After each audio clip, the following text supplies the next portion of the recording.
drop the first character or selected words of paragraph to spread over more than one line, use drop cap. Means क्या होता है कि अगर हम किसी वर्ड को, किसी करेक्टर को ड्रॉप करना चाहते हैं, इसका इस्तेमाल ज़्यादातर मैगजीन्स में या बुक्स में या आपके न्यूज़पेपर में किया जाता है। तो ड्रॉप किसी करेक्टर को करने के लिए, ड्रॉप कैप बनाने के लिए हम क्या करते हैं कि हम जिस करेक्टर को हमें ड्रॉप कैप करना है या जिस लाइन को हमें ड्रॉप कैप करना है, तो उसका तरीका ये कि हम उस करेक्टर को क्या करेंगे, हम सबसे पहले सिलेक्ट करेंगे। सिलेक्ट करने के बाद हम आएंगे आपके इंसर्ट मेनू में, और इंसर्ट मेनू में आने के बाद हमारा रिबन में आपको दिखाई दे रहा है ड्रॉप कैप। ड्रॉप कैप पे जब आप क्लिक करते हैं तो हमको दिख रहा है no, none, drop in margin. तो सपोज हम ड्रॉप करते हैं तो देखिए इसमें आपकी ये लाइंस, इसने 3 लाइंस को कवर अप कर लिया। इट मीन्स जो हमारा करेक्टर है ये ड्रॉप हो गया। इसके साथ बाकी कोई ऐसा मेन वर्ड है, उस मेन वर्ड को या मेन करेक्टर को हम ड्रॉप दिखाना चाहते हैं, तो वो बाकी लाइंस को कवर अप करते हुए वो एक चीज़, वो एक इंटरफेस हमको प्रोवाइड करता है, एक फॉर्मेट प्रोवाइड करता है।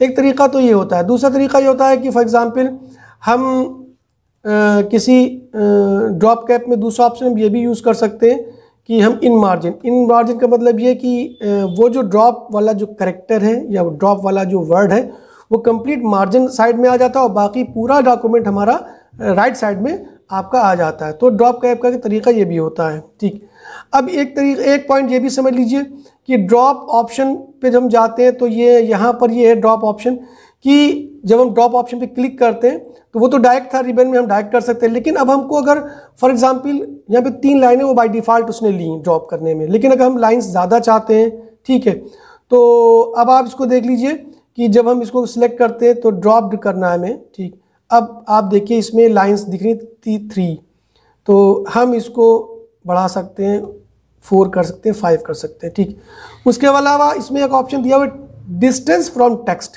यानी कि हम अपने मेन टेक्स्ट से कितना डिस्टेंस चाहते हैं। फॉर एग्जांपल हमने लिया 0.1 सेंटीमीटर, थोड़ा बढ़ा लीजिए समझने के लिए, प्रैक्टिकल के लिए। हम ओके कर दें तो आप देखिए कि हमारा ड्रॉप हो गया। करेक्टर इसने 5 लाइंस को कवर अप किया, ड्रॉप किया, और थोड़ा सा मार्जिन जितना हमने दे रखा थी डिस्टेंस, उतनी डिस्टेंस भी इसने कवर कर ली। ठीक, तो ये एक तरीका होता है। और हम अगर ड्रॉप कैप में इसी चीज़ को अगर हम इन मार्जिन में लेते हैं, ठीक, तो इन मार्जिन में लेने का मतलब ये है कि हम कितनी लाइंस को ड्रॉप करना चाहते हैं और दूसरा कितना टेक्स्ट हम आपका डिस्टेंस चाहते हैं। तो हम मान लीजिए 5 लाइंस को हमने ड्रॉप किया और डिस्टेंस फ्रॉम द टेक्स्ट हमने ले लिया मान लीजिए 0.678910 1 सेंटीमीटर। ठीक है, ओके किया। अब आप देखिए कि मार्जिन पे पूरा हमारा करेक्टर आ गया और 1 सेंटीमीटर छोड़ के बाकी हमारा टेक्स्ट हमारा आ गया 5 लाइंस का। ठीक, तो इस तरीके से हम ड्रॉप कैप का यूज़ करते हैं और ड्रॉप कैप का इस्तेमाल हम एडवांस फॉर्मेटिंग में करते हैं। तो लेट्स प्रैक्टिस।